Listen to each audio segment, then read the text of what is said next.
বেশ জোরে একটা ঘড়ঘড় শব্দ করে মোটরটা একদমই বন্ধ হয়ে গেল। এমন সময় হঠাৎই এক বিকট আওয়াজ। জগদীশবাবুর সাথে কি সাংঘাতিক ভৌতিক ঘটনা ঘটলো জানতে হলে আমার ভিডিওটা অবশ্যই পুরোটা শুনবেন। Welcome to the dark place. আজকের এই ভিডিওতে তোমাদের সবাইকে স্বাগত। ঘটনাটি পুরোটা শুনবে, ভালো লাগলে লাইক করবে ও কমেন্ট করে জানাবে। আর এরকম আরো সত্যি অলৌকিক বা ভৌতিক ঘটনা বা কোনো জায়গার অজানা কিছু ভয়াবহ ইতিহাস বা নানান আরবান লেজেন্ডসের ব্যাপারে শুনতে হলে সাবস্ক্রাইব করে আমার পাশে থাকবে। আজ আমি যে ঘটনাটা শোনাবো সেটা যখন আমি নিজে পড়ছিলাম সত্যি আমার গায়ে কাঁটা দিচ্ছিল, আর তখনই ঠিক করে নিয়েছিলাম এটা আমি তোমাদের শোনাবই। আমরা হন্টেড জায়গায় গিয়ে ভৌতিক ঘটনা বা কোনো কারুর বাড়িতে ঘটা ভৌতিক কিছু ঘটনা এরকম অনেক শুনে থাকি। আমি নিজেও আজ অবধি এরকম অনেক ঘটনাই তোমাদের শুনিয়েছি, যেমন ভুতুরে গ্রাম কুলধারার ভৌতিক ঘটনা, কার্শিয়াং বা কালিম্পংয়ের ভৌতিক ঘটনা। তোমরা এখনো অবধি তা না শুনে থাকলে অবশ্যই শুনে নেবে। কিন্তু আজ যে ঘটনাটা বলবো সেটা সত্যি খুবই অন্যরকম। সেই জায়গায় আমরা ভূতের নয় অন্য কিছুর ভয় বেশি পাই। সেখানে যারা বসবাস করে তাদের প্রতিনিয়ত সেই ভয়ের মোকাবিলা করে সাহস করে বসবাস করতে হয়। চলো তাহলে শুরু করা যাক। এই ঘটনাটা যার সাথে ঘটেছে তিনি ছিলেন একজন বোটানিস্ট। ফলে বুঝতেই পারছেন বিভিন্ন জায়গার গাছপালা, মাটি ইত্যাদি এইসব নিয়ে গবেষণা করতে তাকে এরকম বহু জায়গাতে যেতে হয় প্রায় সময়। তবে এইবার এমন একটা জায়গায় যেতে হবে যেখানে সচরাচর নর্মাল ট্যুরিস্টদের যাওয়া তো দূরের কথা, সেখানকার বাসিন্দাদেরও যাওয়ার পারমিশন নেই অত গভীরে। তাহলে আন্দাজ করতে পারছেন যে জায়গাটা কতটা বিপজ্জনক আর রহস্যময়। তখন ডিসেম্বরের শুরুর দিক, মোটামুটি ঠান্ডা পড়ে গেছে, বেলাও বেশ তাড়াতাড়ি ফুরিয়ে যাচ্ছে, আর জঙ্গলে তো এমনিও তাড়াতাড়ি অন্ধকার নেমে আসে।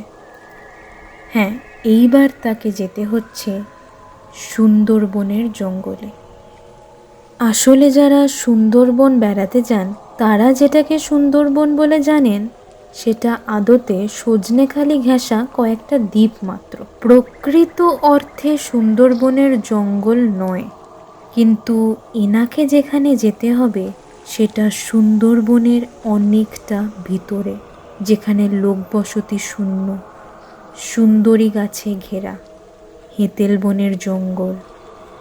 আচ্ছা, আপনাদের জন্য বলে রাখি আমি নিজেও এই হেঁতেল বন দেখেছি যখন ঘুরতে গেছিলাম, যাকে ইংলিশে বলে টাইগার পাম ট্রি। কারণ এই ঝোপগুলোর রঙের সাথে আমাদের বনের মহারাজের গায়ের রং খুবভাবে মিলে যায়। তাই বলা হয় সুন্দরবন গিয়ে যদি এই হেঁতেলের ঝোপ নড়তে দেখো বুঝবে ওর পিছনেই ঘাপটি মেরে শিকারের উপর নজর রেখেছে আমাদের মহারাজ।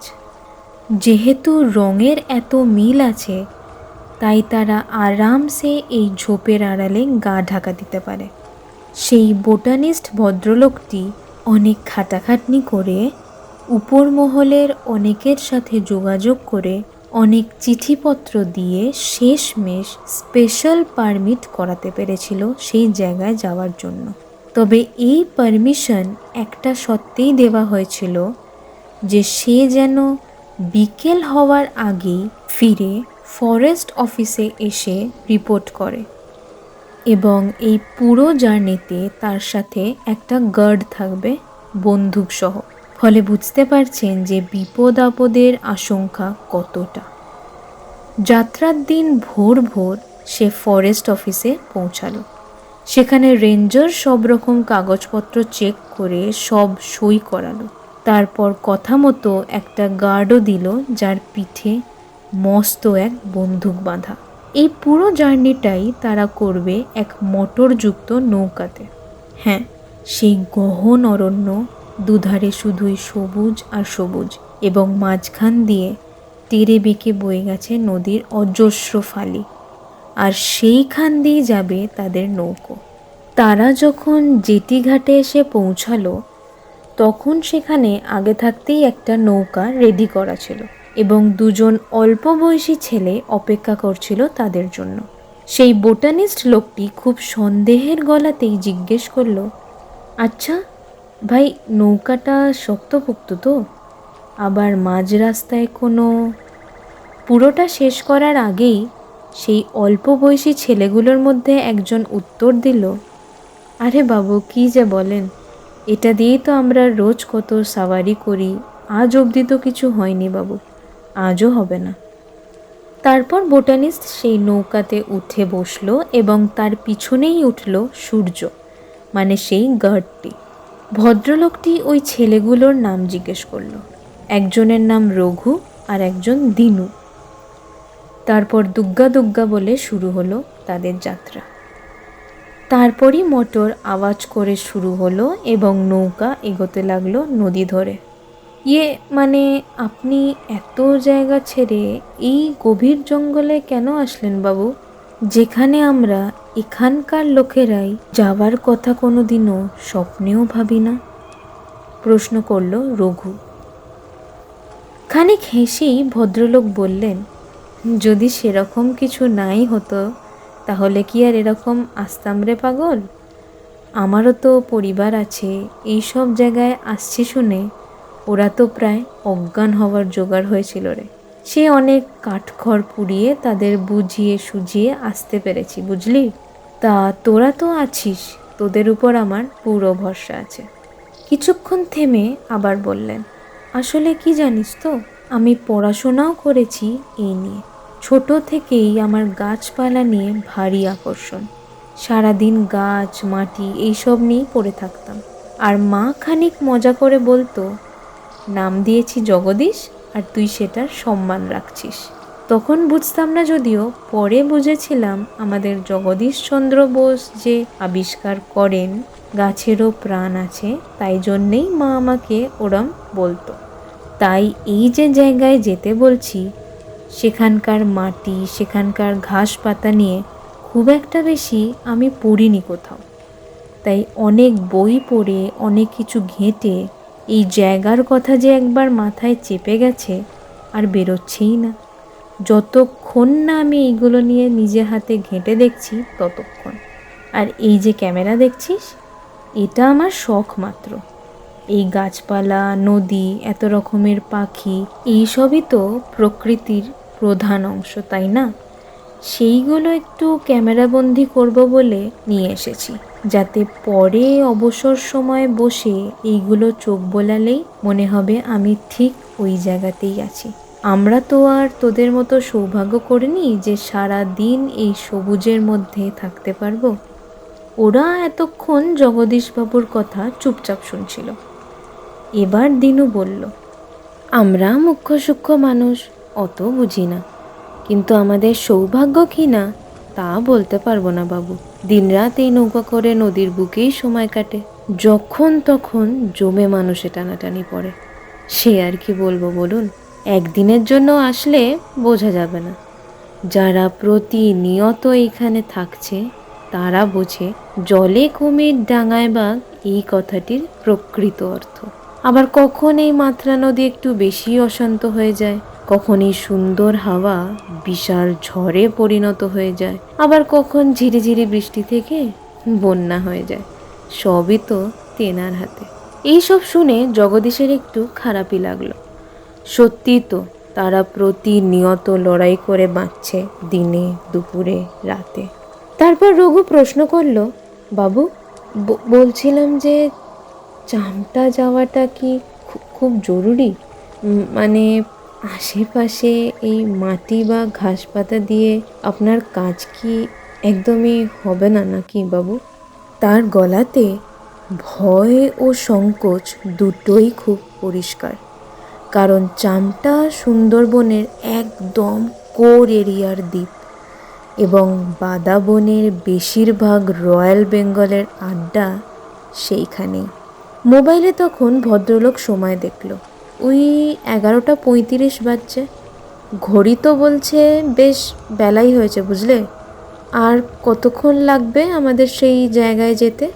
প্রশ্ন করল জগদীশবাবু। এই তো ডান দিকে পঞ্চমুখানির জঙ্গল শেষ হবে, তার আবার ডান দিক ধরে এগোতে হবে। ওই ধরুন আরও 2 ঘন্টা মতো লাগবে। তবে ওইখানে পৌঁছে আমরা মোটর বন্ধ করে দেব, বুঝলেন? মানে জায়গাটা তো খুব একটা ভালো নয়, যতটা কম শব্দ করা যায় এই আর কি, একটু গম্ভীর গলাতেই উত্তর দিল দিনু। জগদীশবাবু মনে মনে ভালোই বুঝলেন যে এবার মহারাজের ডেরায় ঢুকেই পড়েছে। জলে কুমির ডাঙায় বাঘ কথাটির অর্থ এবার হাড়ে হাড়ে টের পাচ্ছে সে। নদীর ধার দিয়ে জেগে আছে সারি সারি ম্যানগ্রোভের জঙ্গল, যাকে আমরা বাংলাতে সুন্দরী গাছ বলে থাকি। সেই বাংলা গানের লাইনটা একদম মিলে যাচ্ছে। সুন্দর বনে সুন্দরী গাছ, সবচেয়ে সেরা সেই যে গাছ, গাছটি সুন্দর বনে, চারিদিকে রোদ্দুর যেন ঝিলমিল ঝিলমিল কাঁচ, কচি সবুজ পাতার নাচ। হ্যাঁ, সত্যি সেই পরিষ্কার জলে রোদের আলো পড়ে মনে হচ্ছিল যেন হাজারো কাঁচের টুকরো ঝিলিক দিয়ে উঠছে। সে এক অন্যতম অনুভূতি। চারদিকে রহস্যময় জঙ্গল, আর মাঝে একটি নৌকায় ওই কজন মানুষ যেন প্রকৃতির গহন অরণ্যের মধ্যে একা। সেখানে আরও গাছ আছে, যেমন গরান, গেওয়া, গোলপাতার জঙ্গল ইত্যাদি। আর কিছু কিছু গাছের ডালে চুপ করে বসে আছে কিছু কোঁচবক। সেই জঙ্গল শেষ হতেই দিনুর বলা কথা মতোই ডান দিকে বাঁক নিল তাদের নৌকো। আসলে বাঁ দিকে যে নদীটা চলে গেছে সেটা হরিণভাঙা নদী, যেটা চাঁদখালির জঙ্গল পেরিয়ে সোজা বাংলাদেশের কাছে চলে যায়। তাদের নৌকো বরাবর দূরে যে ঘন জঙ্গল দেখা যাচ্ছে সেটাই চামটা দ্বীপ। সেই গার্ড সূর্য এই এতক্ষণে একটা কথা বলল, এদিকে আর কোনো নৌকো বা মানুষ দেখার আশা রাখবেন না বাবু। কোর এরিয়া শুরু হয়ে গেছে। এখানে মাছ ধরা বা জঙ্গলে কাঠ কাটতে ঢোকা সবই নিষেধ আছে। যদিও কখনো কখনো খুব সাহস করেই লুকিয়ে চুরিয়ে জেলেরা আসে কাঁকড়া বা মাছ ধরতে। তারপর নৌকোটা আর একবার বাঁক নিল, আর সাথে সাথে রঘু বন্ধ করে দিল মোটরটা, এবং নিশ্চুপভাবে দাঁড় বেয়ে চলেছে তাদের নৌকো। আচ্ছা, এখানে কি মহারাজের দেখা মিলবে নাকি ভাই? একটু হালকাভাবেই বলল জগদীশবাবু।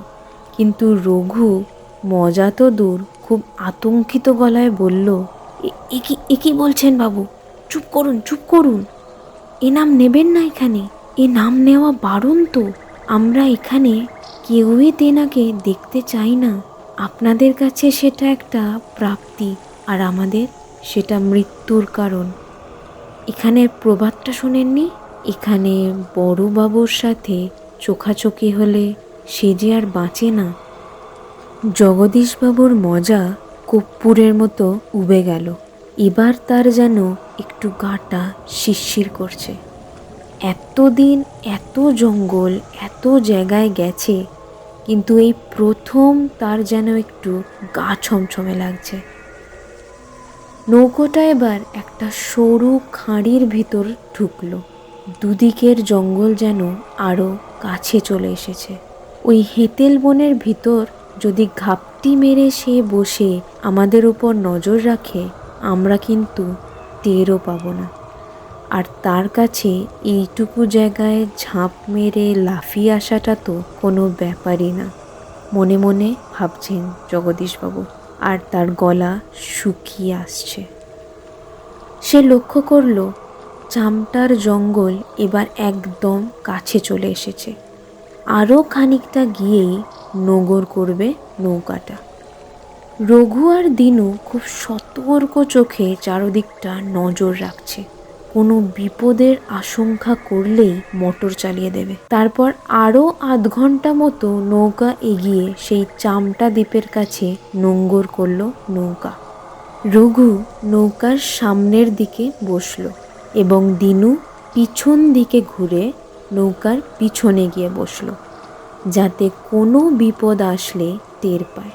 তারপর জগদীশবাবু আর সূর্য একদম পা টিপে টিপে নামলো সেখানে। বাবু, কাদামাটির উপরেই ঘষা ঘষা দাগটা দেখছেন? খুব সাবধান, কোনো বড় কুমির আছে আশেপাশেই।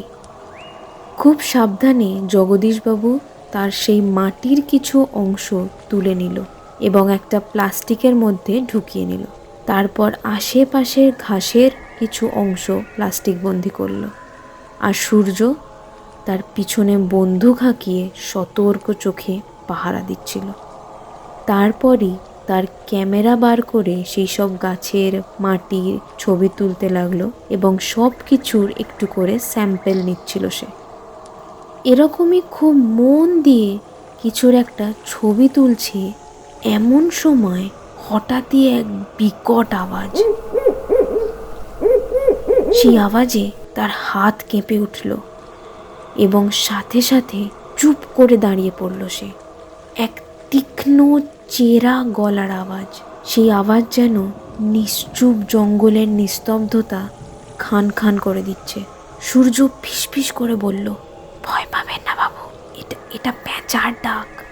জগদীশ একটু হেসে বলল, এটা বাফি ফিশ আউল। সুন্দরবনের খুব ভাগ্যবান মানুষ ছাড়া এর দেখা পাওয়াটা একটু শক্তই বটে। ইস, যদি একটা ছবি তুলতে পারতাম রে, 16 কলা পূর্ণ হতো। যাই হোক, গলা শুনেছি, এটাও কম সৌভাগ্যের নয়। তারপর খাঁড়ি পেরোতেই দিনু কু করে আওয়াজ করল এবং তখনই নৌকার মোটর স্টার্ট করে দিল রঘু। জগদীশবাবু তাকে প্রশ্ন করল, এ কি, তুমি রঘুকে কু বলে ডাকলে কেন হঠাৎ? দিনু বলল, এটাই এখানকার নিয়ম বাবু। এখানে কেউ কাউকে নাম ধরে ডাকে না। মৌলেরা বা বাউলেরা এটা বেশি মানে। নাম ধরে ডাকলে বড়বাবু তাকে চিনে রাখে এবং তাকেই ধরে। তাই কু ডেকেই কথোপকথন হয় এখানে। একটু ভয়ে ভয়ে জগদীশবাবু চারোদিকটা দেখতে লাগলো। ওদের নৌকা থেকে কিছুটা দূরেই হেঁতেলের ঝোপে ভরা, আর রয়্যাল বেঙ্গলের বিরাট লাফ দেওয়া তো সারা পৃথিবীতে বিখ্যাত। আর বেলা তো পড়ে গেছে, সূর্য পশ্চিম দিকে প্রায় ঢলেই গেছে। সব মিলিয়েই যেন বেশ রোমাঞ্চকর পরিবেশের সৃষ্টি হয়েছে।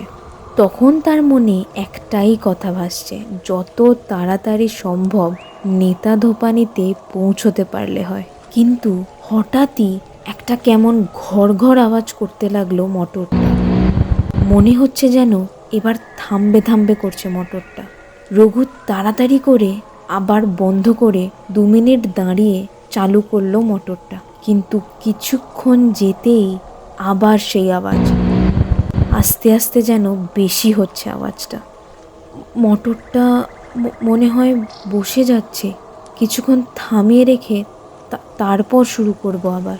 খুবই চাপা গলায় বলল রঘু। এ মানে ততক্ষণ এখানেই দাঁড়িয়ে থাকবো নাকি? মানে দাঁড় টেনে যতটা এগিয়ে যাওয়া যায় ততটাই তো ভালো নাকি? খুবই ভীত গলায় বলল জগদীশবাবু। দিনু উত্তর দিল, না না, দাঁড়ানোর কোনো প্রশ্নই ওঠে না বাবু। দুজন মিলে দাঁড় টেনে যতটা এগোনো যায়, ওই সামনের খাঁড়ির ভিতর ঢুকে গেলে তাড়াতাড়ি হবে।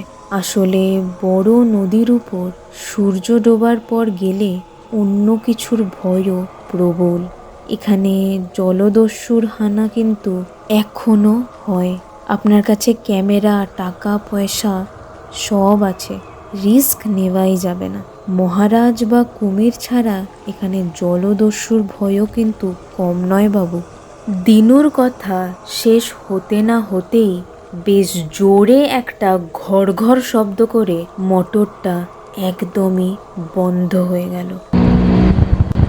ব্যাস, সেই মাঝ নদীর বুকে অন্ধকার জঙ্গলের মাঝে সেই নৌকায় তারা একা। তারপর তাদের সাথে কি সাংঘাতিক ভৌতিক ঘটনা ঘটল যা জগদীশবাবু স্বপ্নেও কল্পনা করতে পারেননি, এবং তাদের কি ক্ষতি হলো জানতে হলে এই ভিডিওর পরের পার্টটা শুনতে হবে।